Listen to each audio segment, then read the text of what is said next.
Bonjour et bienvenue à tous à cette nouvelle émission du plateau télé du CIAN, le Salon des Industries du Grand Sud. BPI France, le Lab, le CETIM et d'autres partenaires ont mené une étude sur la transformation digitale des entreprises il y a quelques temps. Nos trois intervenants sont là pour nous expliquer comment devrait se passer un passage à l'ère digitale. Donc, nous sommes avec Pierre-Marie Gaillot, qui est pilote du projet Industrie du futur du CETIM. Bonjour. Bonjour.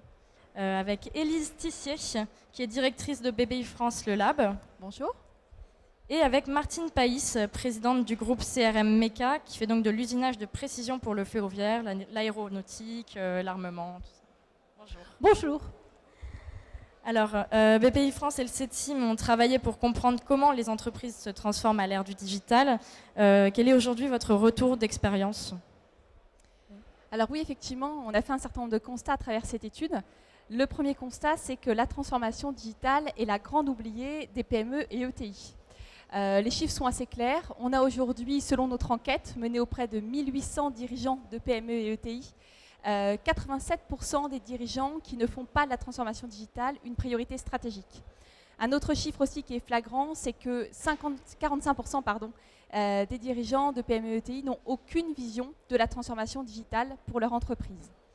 Un point que je noterai sur cette transformation digitale, c'est que très souvent, qui dit transfo digital dit digitalisation des process. Or, c'est beaucoup plus que ça. Donc, il faut savoir dépasser aussi, je dirais, la définition un peu stricte de la digitalisation. Et un troisième élément que nous avons identifié à travers notre étude, c'est un profilage de dirigeants d'entreprise. C'est que très souvent, on s'adresse aux dirigeants d'entreprise de la même façon, quel que soit leur niveau de maturité. Et il est important de dissocier les discours. Et un quatrième élément, enfin, pour terminer sur votre question, qui est que le dirigeant doit être en première ligne de cette transformation digitale. Ce n'est certainement pas l'affaire d'un DSI ou d'une direction marketing de mener la transformation digitale, parce que c'est vraiment une transformation qui embarque toute l'entreprise. Et je pense que tout à l'heure, notre chef d'entreprise pourra en témoigner. Si vous avez quelque chose à rajouter, Pierre-Marie Gaillot. Oui, tout simplement pour compléter ce que disait Élise sur le dirigeant en première ligne de transformation digitale. Je me souviens d'une entreprise de chaudronnerie. Chaudronnerie, c'est on va faire des tuyaux, des gamelles et on va les assembler. Et ce patron de chaudronnerie voyait bien que son business model était en difficulté. Et il s'est posé la question en disant comment je pourrais régénérer mon business model et avoir un développement, une trajectoire d'entreprise positive. Et puis là, il est allé rencontrer ses clients et il s'est aperçu qu'au travers du traitement de la donnée, c'est-à-dire en numérisant les produits qu'il installe chez les clients, il pouvait apporter aux clients des informations lui permettant, lui, d'être plus performant en exploitant les datas qu'il lui mettait à disposition. Et aujourd'hui, la mécanique, la chaudronnerie devient le moyen de faire son business model qui est beaucoup plus centré sur la vente de services et de traitement de data. D'accord. Bon, alors vous, au contraire, Martine Païs, votre entreprise a du mal à passer à l'ère digitale. Est-ce que vous pouvez nous expliquer qu'est-ce qui bloque au final ? Alors, qu'est-ce qui bloque ? Tout. Tout, c'est pas compliqué. En fait, je pense que l'entreprise, j'ai un petit peu de mal avec le micro, excusez-moi. Je pense que l'entreprise de mécanique, par exemple, comme celle que je dirige, n'est pas informée, très mal informée. En plus, on n'a pas vraiment le temps d'aller passer un moment sur Internet pour voir ce qu'on entend par digital. Je crois qu'on confond tout. Il faut être humble, il faut le dire.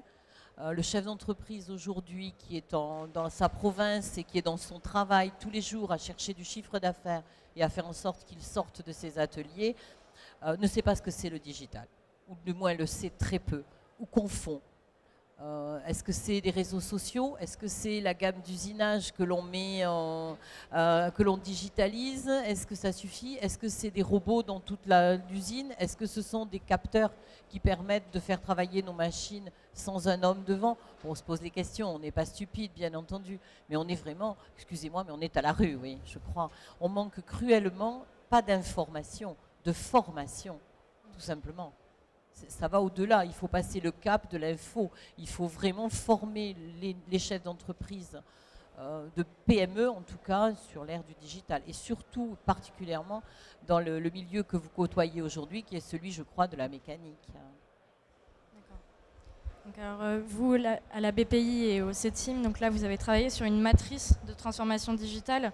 Qu'est-ce que c'est les caractéristiques de cette matrice ? justement?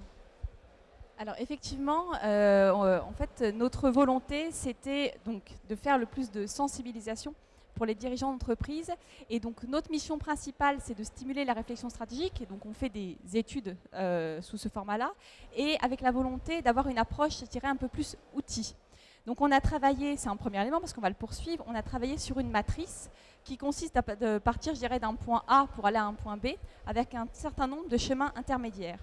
Cette matrice, je dirais qu'elle elle montre que le digital n'est certainement pas qu'une affaire de technologie. Très souvent, justement, dans digitalisation, il y a plein de choses et donc c'est souvent associé à la techno. Et on a beaucoup d'entreprises qui nous disent finalement quel prestataire de service ou quelle solution je dois trouver pour me digitaliser.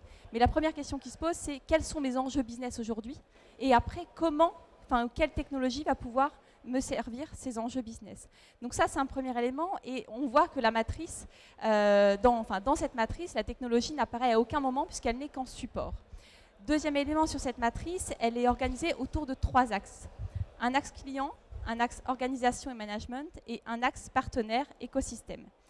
Pourquoi ces 3 axes? Parce qu'on est sur une transformation globale de l'entreprise, comme je disais tout à l'heure, qui embarque tout le monde. Et le premier élément, et qui concerne toutes les entreprises, que ce soit B2B, B2C, qu'on soit fournisseur de rang 1, de rang 2, de rang 3, quel que soit son secteur d'activité, le client final doit être central pour l'entreprise. C'est lui qui va driver absolument toute l'entreprise. Ce n'est pas tant la question de qu'est-ce qui satisfait mes clients aujourd'hui, que quels sont les points de non-satisfaction de mes clients. Parce que ça, c'est autant d'opportunités de business pour les entreprises en place. Si on pense à toutes les startups qui sont plus startups aujourd'hui, type Uber ou Airbnb, au départ, ils se sont positionnés sur des insatisfactions clients. Et ce n'est pas à moi de refaire l'histoire aujourd'hui. Le deuxième axe, comme je vous disais, c'est l'organisation et le management. C'est-à-dire qu'un dirigeant d'entreprise ne peut rien faire tout seul. Il faut qu'il embarque toutes ses équipes. Et l'orientation client peut être une bonne façon d'embarquer chaque membre de ces équipes, sans oublier le management intermédiaire.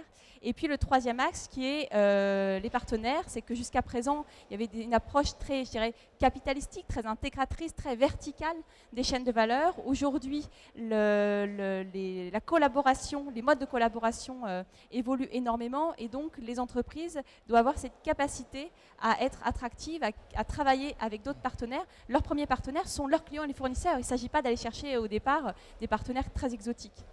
Je laisse la parole à Pierre-Marie pour compléter. Par contre, si vous permettez, pour modérer un peu mon propos, vous avez parlé de ne pas en faire une stratégie. Nous sommes quand même, je pense, nombreux à savoir que demain, ça va être la priorité dans notre stratégie. Ça, quand même, on ne l'a pas non plus, on ne l'a pas perdu de vue. Mais c'est un vrai problème. On ne sait pas par quel bout le prendre. Mais c'est pour ça, cette étude est absolument géniale. Et je vous invite vraiment à la lire, puisqu'elle va vous poser 6 questions simples. Dans ces 6 questions simples, ça va vous donner votre profil de dirigeante en termes de digital. Et si ça s'arrêtait là, vous seriez sur votre fin.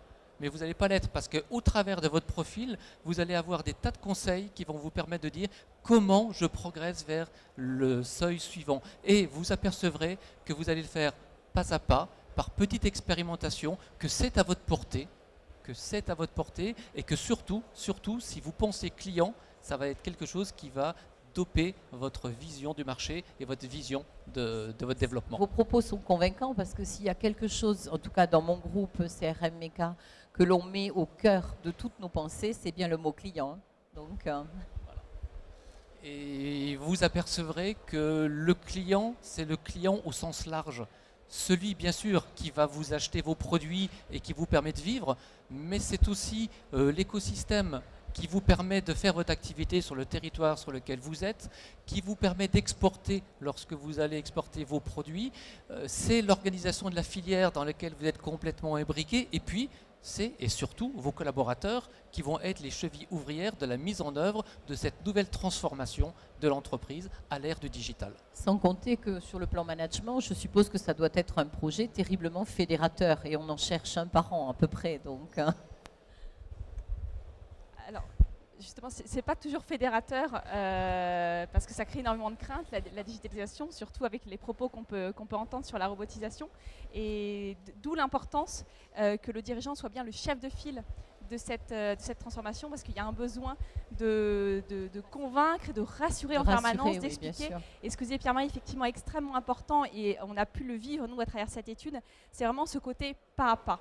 C'est-à-dire qu'il ne s'agit pas de faire un grand saut du jour au lendemain, de tout révolutionner, parce que là, les craintes vont absolument crisper tous les collaborateurs, mais d'expliquer le cap, et, de toute façon, et ensuite d'avancer pas à pas, par projet, et qui va rassurer au fur et à mesure et remobiliser de manière systématique. C'est bien ainsi qu'on l'entend, hein. On ne peut pas être autrement. Voilà. Ouais, très bien. Est-ce que vous pourriez nous donner un peu justement les enjeux principaux là, qui vont arriver dans les années à venir justement pour toutes ces entreprises? Qu'est-ce que ça va être? Alors, parmi les enjeux principaux, effectivement, il y en a plein. Je dirais, tu veux dire un mot? Ouais, on est en train de changer, on entend souvent qu'on est en train de changer de monde. J'aimerais donner quelques éléments pour l'expliquer. Nous sommes en train de quitter un monde où les choses étaient planifiables et prévisibles. Donc nous pouvions faire des plans d'action avec des modèles programmatiques qui permettaient d'avancer. Nous sommes aujourd'hui dans un monde qui est moins prévisible, donc moins programmable, d'où la nécessité de développer de l'agilité. Mais l'agilité dans les process industriels, l'agilité dans l'organisation et le digital va vous permettre d'apporter cette agilité en notamment vous permettant à vos opérateurs d'en faire non plus des collaborateurs autonomes qu'ils sont sans doute aujourd'hui, mais des collaborateurs responsables, capables de prendre une initiative à partir de deux éléments clés, ce que le digital va leur remonter comme information pour décider, et la structure de management dans lequel la bienveillance et le droit à l'erreur seront les racines de la capacité à prendre des risques et à faire des tests. Alors on commence demain matin. Quand vous voulez. Merci. On va peut-être clôturer sur une dernière question à propos de la French Fab qui a été lancée par la BPI France. Qu'est-ce que c'est l'objectif de ce label ? Alors effectivement, French Fab, c'est un label, une marque qui a été lancée au mois d'octobre par le ministre de l'économie Bruno Le Maire et BPI France. L'objectif de French Fab, je dirais, c'est assez simple, c'est de faire comme la French Tech, mais pour l'industrie.